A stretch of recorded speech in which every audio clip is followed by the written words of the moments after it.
Welcome to the Game Pass review, where I talk about a game in Game Pass so you can find out if it's worth your time. Batman, the pointy-eared, grumpy hero with a massive tool belt. There are various Batman games, but only one of them is in Game Pass, and that would be Batman Arkham Knight. In Arkham Knight, you fight a anti-Batman militia after being successful in saving Gotham and its predecessor Batman Arkham City.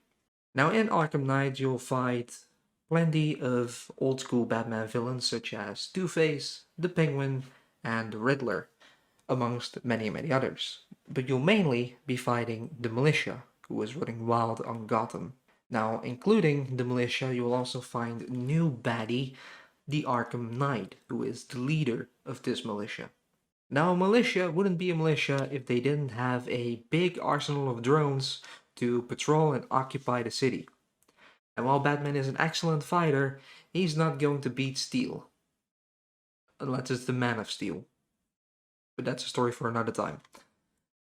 What Mr. Batman needs is a strong piece of machinery of his own. That comes in the form of the Batmobile. And this is where the first issue may lay. Shame about the car.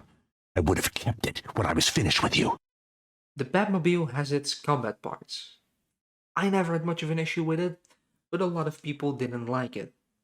Admittedly, it is a bit weird how you have this circular movement while dodging incoming projectiles. I didn't mind it. In fact, I quite liked it, but it's worth noting that I was in the vast minority. Considering car combat is a part of the main story, it is inevitable that you're gonna run into it. My advice is the story is quite good, and the melee combat is fun. So if you really don't like the Batmobile, push through the Batmobile missions as best as you can and stick to the main story car combat only. And if you struggle, no one will know if you lower the difficulty. With Batman, you know you'll get good bad guys. Sounds weird, good bad guys.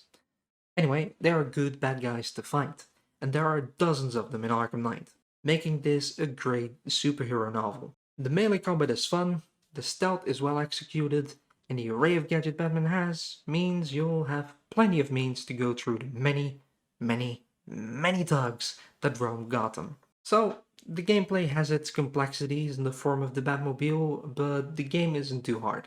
The story is not amazing, but it's definitely good enough, and with Arkham Knight's multiple enemies, you'll have multiple little stories for taking down each of those enemies.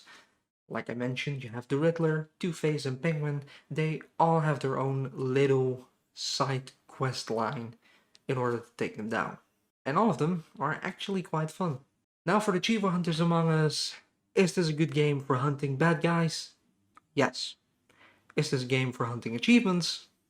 No, it's not.